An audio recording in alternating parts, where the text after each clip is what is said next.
Welcome to my channel GIC. Subscribe for daily IELTS listening test. Now look at Part 1. Part 1. You are going to hear a conversation taking place in the airport. First, you have some time to look at questions 1 to 7.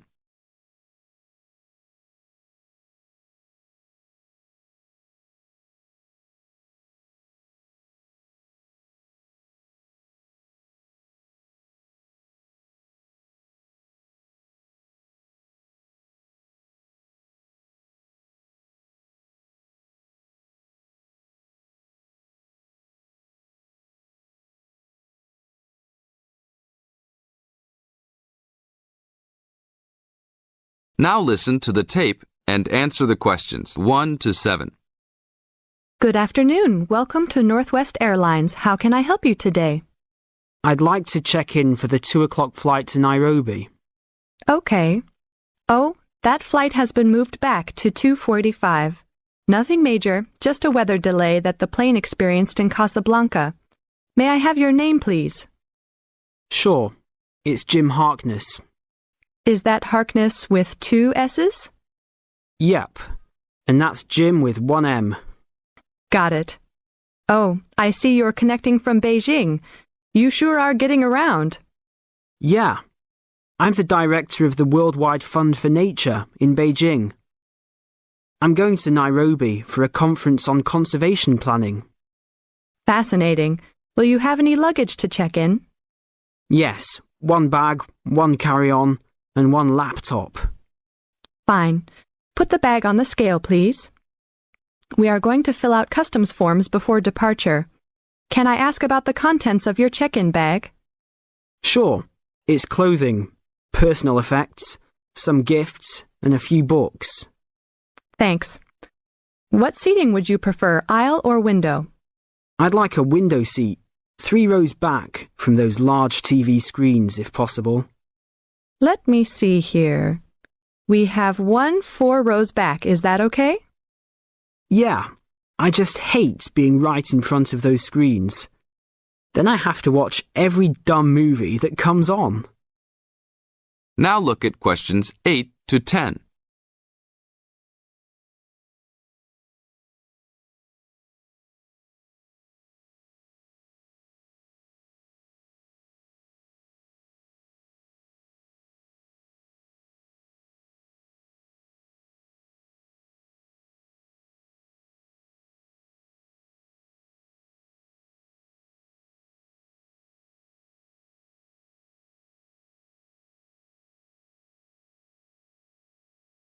As the talk continues, answer questions 8 to 10.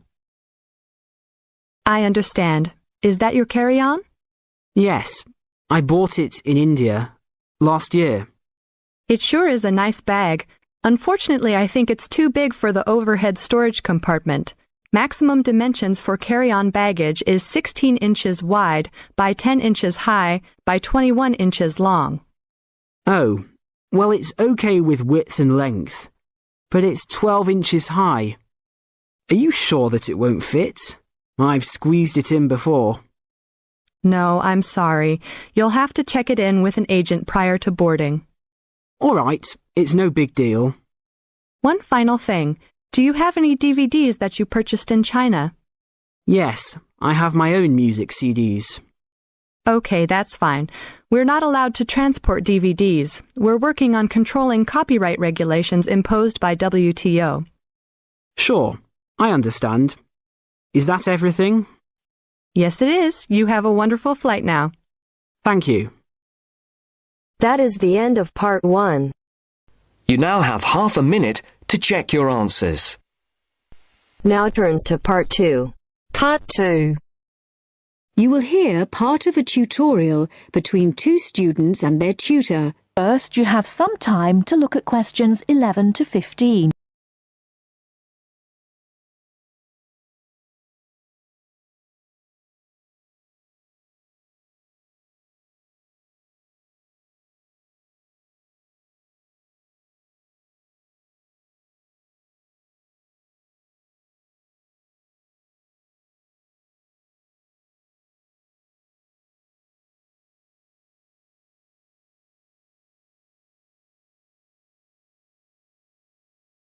Now, listen carefully and answer questions 11 to 15.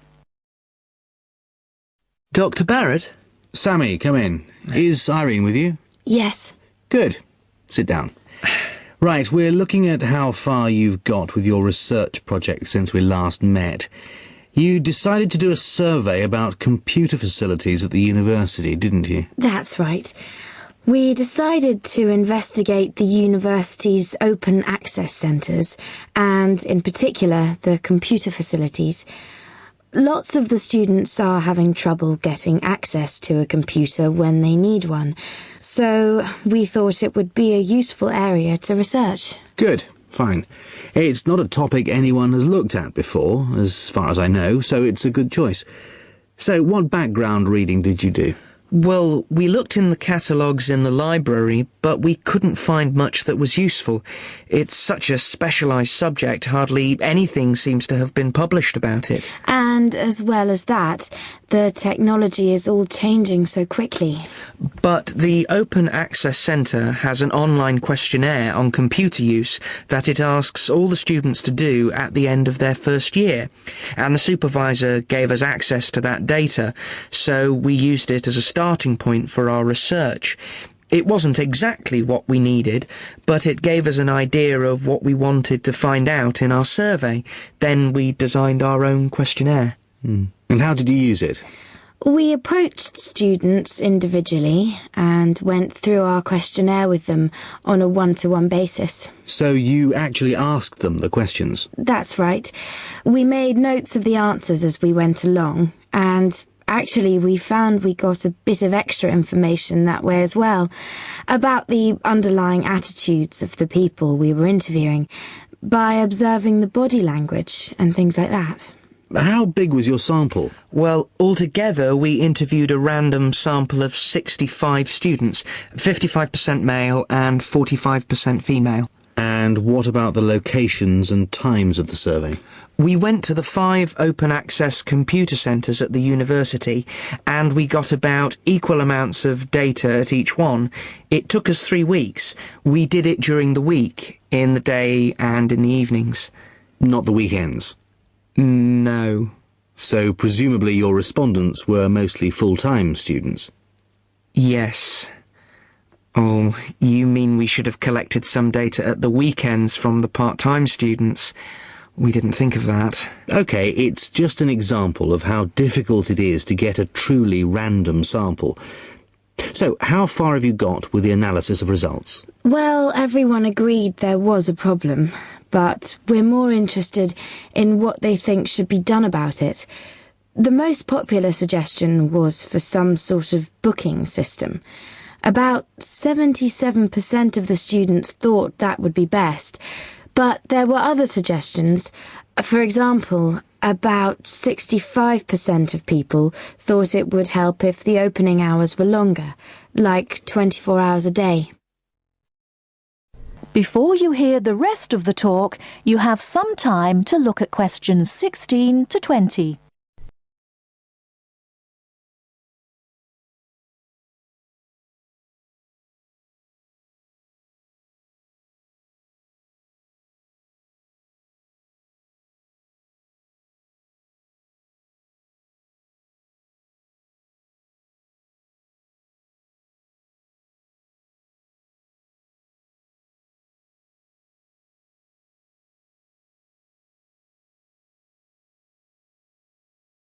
Now listen and answer questions 16 to 20. So, what other suggestions did people come up with? Well, actually, the main reason why people can't get to a computer is because so many students are using them for personal emails or just surfing the web. So one solution would be to have some computer rooms for recreational use and some for people to do serious work in. The trouble is, quite often people do their work, then they want to check their emails, and it would be a nuisance if you had to get up and go to another room and log on again just for that. Another problem is that during the day, tutors book whole blocks of computers for complete sessions, so several people said there should be restrictions on block bookings. But the trouble is, the classes need the computers. There's nothing else they can use. Some people said the whole problem would be solved if the university would just buy more computers, but other people said it might make things better for a bit, but it wouldn't really solve the problem permanently. You can't just solve the problem by throwing money at it.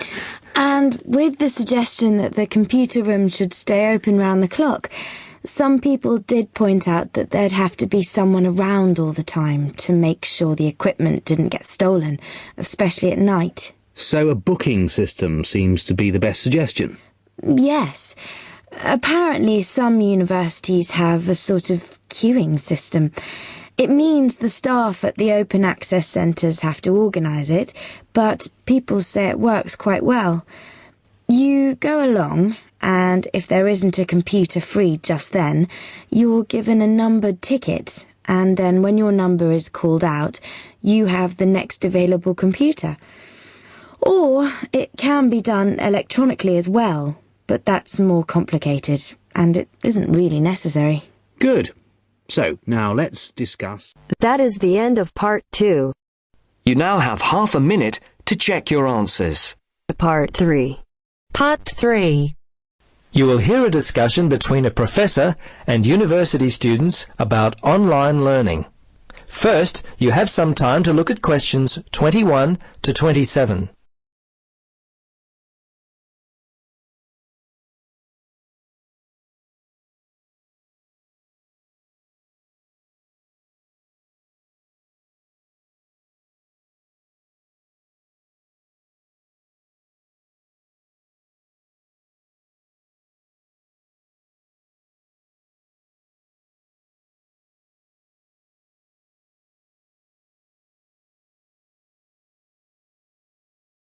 Now, listen carefully and answer questions 21 to 27.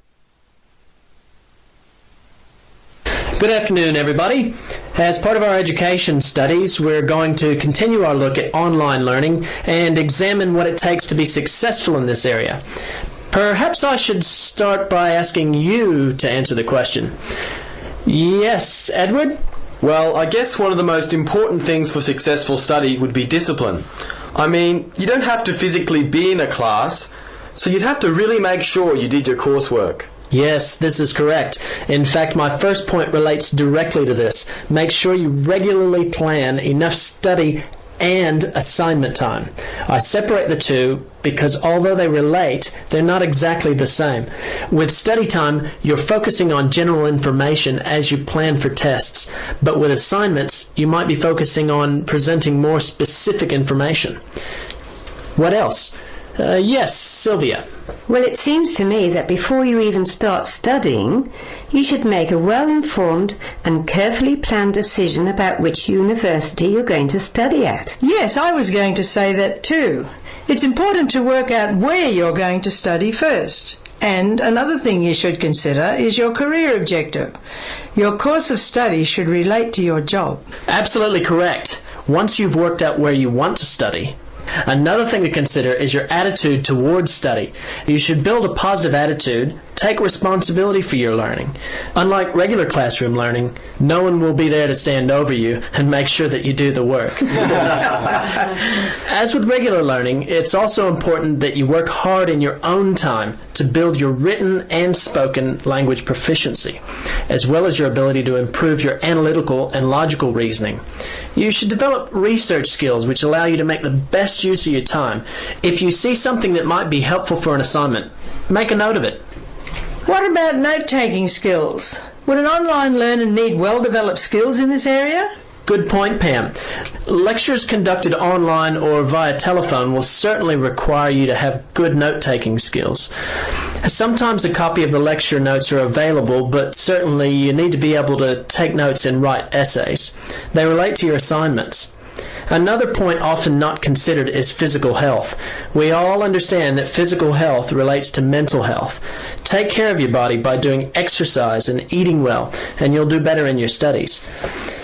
My last point is simply to enjoy the experience. Learning should be fun. If you've put in the time to decide upon the best course for you, then enjoy yourself.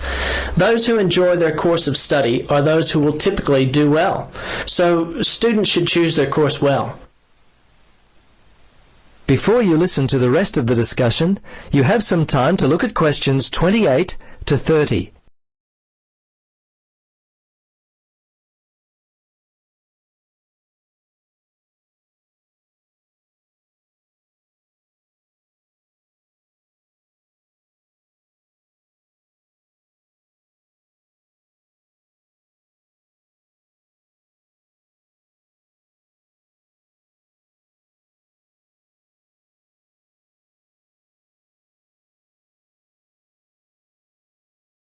Now listen carefully and answer questions 28 to 30.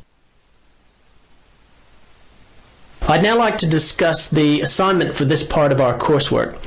Firstly, the assignment is due in 3 weeks. I've reserved information for you at the library. Speak to Carol and tell her you're in the education class. She'll allow you access to the materials I've reserved. Professor, can we borrow them from the library? Some of them can be borrowed, but only overnight because other students may need to have access to them. You'll have to complete an overnight sign-out form. What about the length of the assignment? No less than 1,500 words, and please, no more than 2,000. What about the format? I want that double-spaced and in Arial 12-point font. If you have any other questions, remember to either call my office or you might like to email me. My email address is... That is the end of part 3. You now have half a minute to check your answer. To part 4. Part 4. You will hear a talk on seasonal affective disorder. First, you have some time to look at questions 31 to 40.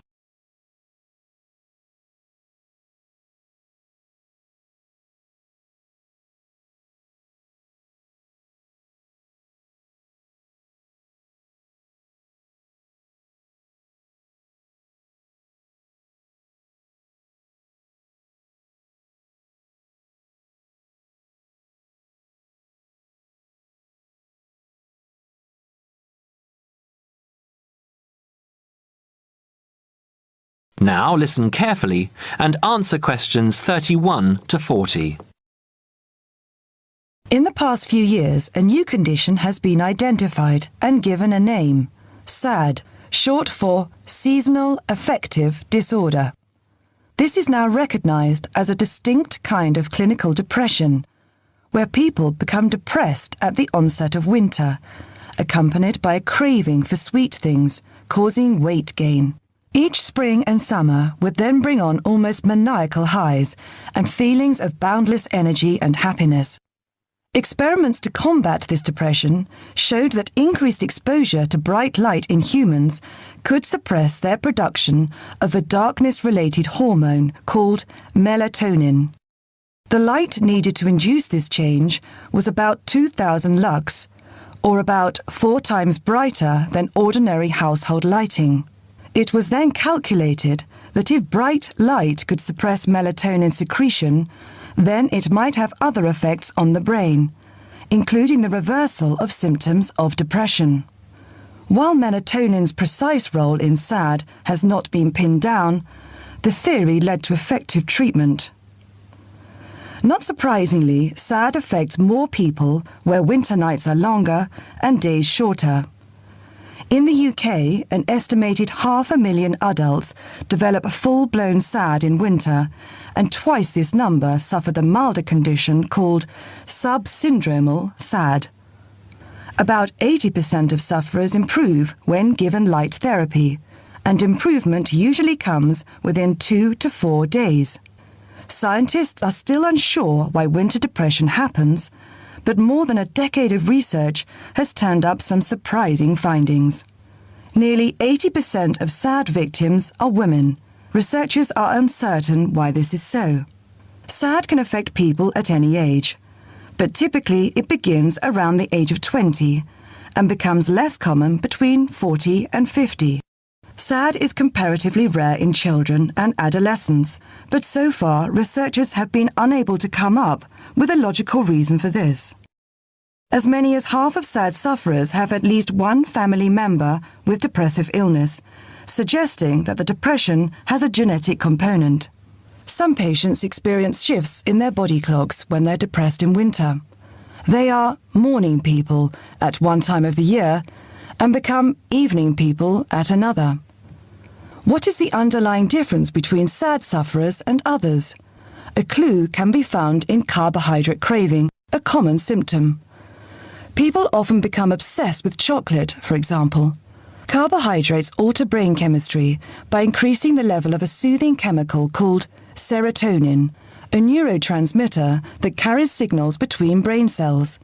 SAD sufferers crave carbohydrates because they may need serotonin to lift their mood. This craving can be intense, in fact, an addiction. It may be that the serotonin system of the brain has problems regulating itself during the winter. Some SAD sufferers respond well to the drug Prozac, thought to influence the brain's serotonin-using system. Other brain chemicals and hormones probably play a role in winter depression. Another neurotransmitter, dopamine, for example, may be inadequate in certain cases. Researchers hope to uncover clues to SAD's secret by probing similarities between SAD and hibernation. Though no valid link between the two has been established, some SAD patients say they feel like hibernating animals. SAD sufferers tend to put on fat in autumn and early winter, roughly the time when such hibernators as bears and squirrels do. That is the end of part 4. You now have half a minute to check your answers.